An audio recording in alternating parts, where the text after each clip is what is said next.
اگر بریم پیش فالگیر نمازمون تا 40 روز قبول نیست، بله درست از رسول الله صلی الله علیه وسلم فرمودن اگر کسی پیش یک عرافی و فالگیری برود و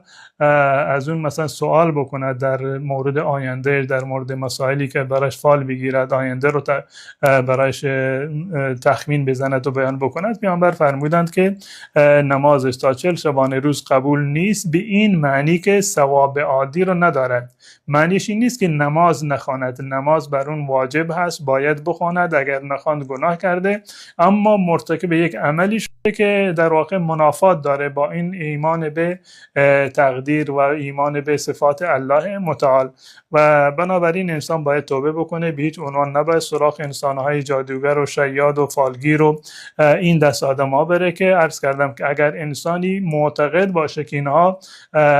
از غیب خبر میدهند، معتقد باشند که اینها غیب را میدانند، این کفر است. رسول الله صلی الله علیه وسلم فرمودند هر کسی پیش عرافی برود و باور بکند که حرفش مثلا درسته، فقط کفر بما انزل علی محمد، این در واقع به قرآنی که بر پیامبر نازل شده کفر کرده، حتی اگر بدون اعتقاد برای این که ببینم فالگیر چی میگوید، این هم از نظر شرعی جایز نیست و جز گناهان کبیره است.